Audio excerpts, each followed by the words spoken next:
Alright guys, nandito na po tayo. Kasi marami po talaga nagtatanong, bakit yung Port Santiago ay hindi pa naumpisahan, no?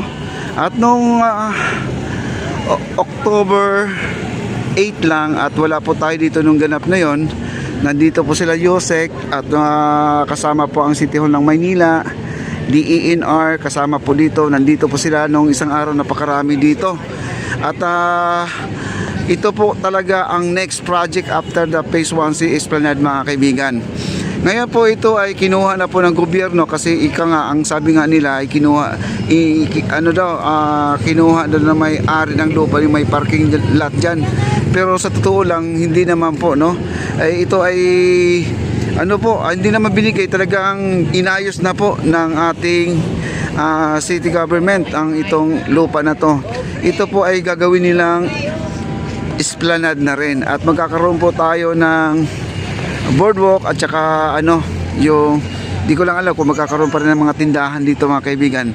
Isa nga ang sabi ni engineer at si Sir Alan, ang ating DSOD, no, at siya po ay nagsabi itong gilid ng ilog ay magkakaroon ng boardwalk dito papunta sa Port Santiago. Kung nakikita niyo ang Port Santiago, yung maraming puno dyan, yan ang Port Santiago, may esplanade po yan.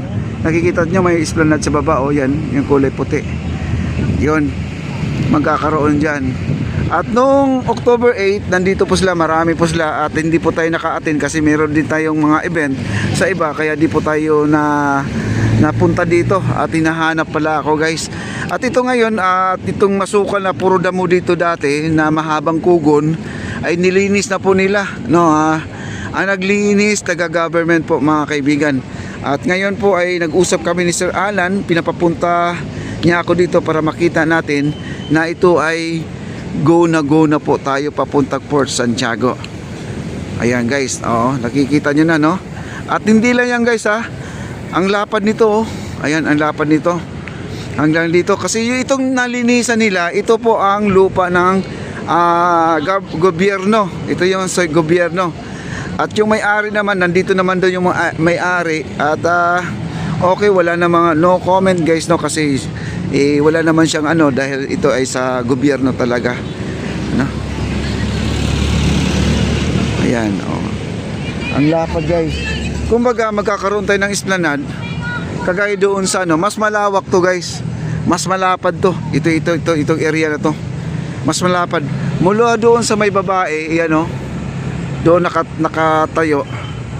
Mula dito sa aking kinatatayuan, itong ending na to, kung ito man lang ang pinaglilinis nila hanggang dito, kumbaga hanggang dito po ang lupa ng gobyerno. Ito po ay magkakaroon po tayo ng esplanade na ganito kalapad. Ang laki pala. Ito pa ang good news guys, ipapakita ko sa inyo ang good news. Katunayan po na nasa gobyerno na po ito. Hindi lang, no, at para maniwala po kayo sa sinasabi ko, ito po yung katunayan po. Ang susi po nito ay nasa kanila na po, no? Nasa DSOD na po ang susi nito. Ayan po. Ang nakakaganda kasi dito guys, dumating ang City Hall ng Maynila at ang DENR. Ayan po, nakita nyo, merong mga padlock na po yan.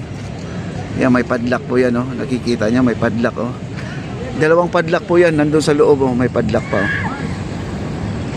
Ito talaga binuksan at nakapasok po sila kasi itong malaking gate na to, pintuan talaga to. Itong may banting, banting ba tawag nito, pintuan to, at sila po ay nakapasok po dito sa area na to. Yan,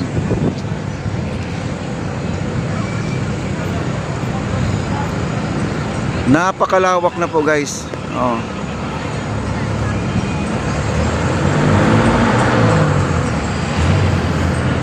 Ayan po ang kandado, ayan. Nung pitsa 8 lang, nung October 8 lang po ito at ginanap kasi nung October 8 nandun din ako sa kabila. Ayan. At tayo naman po ay sabi ni Sir Alan, pag ito ay ongoing na, tuloy na ang construction dito, iba daw ang hawak dito na kontraktor, no? iba ang hawak. Kumbaga yun daw ang pinakamabilis gumawa ng esplanade dahil kumbaga parang Lego style ang gagawin, patching pero yung syempre naman ay pinag-aralan po ng mga engineer, architect po yung mga ganyang klaseng mabilis ang trabaho, hindi lang nandyan yung tinatawag natin na tibay, quality po ang ating trabaho. Sabi ko kay Sir Alan, sana po kung ito ay matuloy na, sana po ay mabigyan po tayo ng access na makapag-vlog sa loob. Sabi ni Sir Alan ay wala pong problema at kausapin po natin na ikaw ay mabigyan ng ganun lang, basta yun na lang po. Basta ang sa akin naman ay ituloy lang po natin, napakarami po talagang project to mga kaibigan. Yun nga ang sabi ni Sir Alan, matagal pa ang ating pagsasama sa project na to. Ayan po at wala po talaga ako masabi guys, kasi ito naman talaga ay gawa ng Marcos.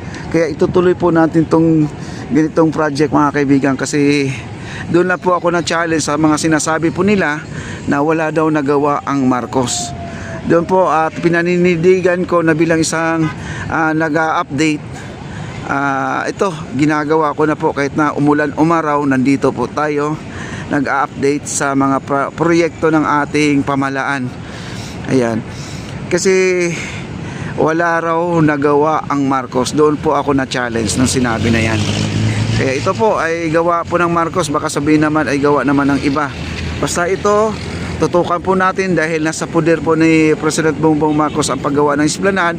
Syempre siya na rin po ang gumawa at ang ating First Lady Liza Araneta Marcos. Ayan po. At wag po kayo mag-alala kasi ang ating esplanade naman talaga ay tuloy-tuloy na po ito. Tuloy-tuloy na po ito. Pati yung harap din may magkakaroon tayo ng esplanade. Itong harap na yan. At ito po ay papunta po ng Baseco. Kung alam niyo yung corner ng dagat at saka ilog, magkakaroon tayo ng esplanade doon. Ganun po kahaba ang mangyayari sa ating esplanade. Ayan po ang ating area. Napakaganda.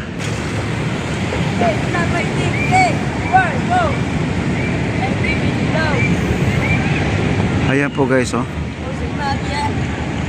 Ayan po yung nalinisan yan po sa baba na yan Yun po ang malinis na.